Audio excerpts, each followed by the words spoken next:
Assalamu alaikum wa rahmatullah. Barkanmu da wannan lokaci, mai gabatarwa Na'ima Sulaiman Dakayyawa a cikin shirin rayuwar mu a yau. A yau shirin namu insha Allahu zai yi duba ne akan wani maudu'i shine rashin riƙe sirrin juna. Malam Bahaushe na cewa barin kashi a ciki baya maganin yunwa. Haka dai Bahaushen ya ƙara cewa shi ciki ba don tuwo aka yi shi ba. Sai dai akwai wasu al'amuran da ya kamata a ce mutum ya iya riƙe su, wasu kuma ba sa taɓa iya riƙuwa. Dole sai ka samu abokin da za ku tattauna domin samun mafita ko kuma salama a cikin zuciya.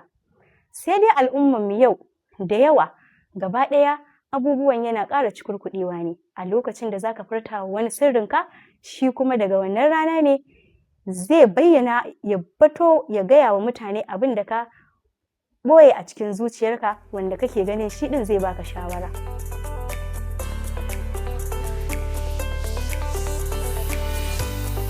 A wani lokacin barin damuwa a ciki na haifar da cututtuka, musamman cututtukan damuwa. Sai dai kuma fito da lamarin da bayyana wani shaƙiƙi ko amini, shi ma kuma yakan zama ba hanya ce mai ɓullewa ba. Daga lokacin da za ka kirawo wani ka gaya masa damuwarka domin ya baka shawara ko kuma wata mafita, to shi kuma a wannan lokacin yake da damar bayyana wa al'umma damuwarka.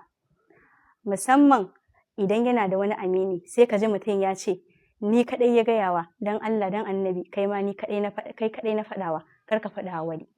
To menene da idan mutum ya gaya maka damuwarsa ba za ka iya zama ka bashi shawara kuma ka riƙe masa wannan sirrin ba?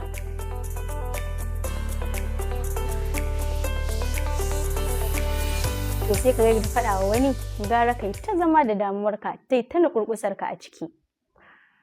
Shin akwai mutanen da ya kamata mu faɗa wa damuwarmu ne? Ko kuma akwai irin damuwar da ya kamata mu bayyana? Wannan shine abin da yake ta ɗawainiya da mu a wannan zamani namu. Rashin riƙe amana, rashin riƙe sirrin juna ya yi yawa.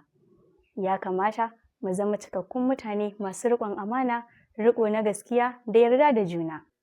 Abin tambayar anan shine, fitowa ka bayyana wa wani damuwarka shine yafi, ko kuma barinta a cikin zuciyarka shine yafi? Baya da haka, akwai wani sirri da ka taɓa faɗa wani kuma ka ji shi a duniya? Sannan yaya kasance kanka a lokacin da ka gaya wani amininka damuwarka kuma ka ji ta yaɗu a duniya? Ni ce taku har kullum Na'ima Sulaiman Dakayyawa, daga nan tashar mu ta Dakayyawa Hausa TV.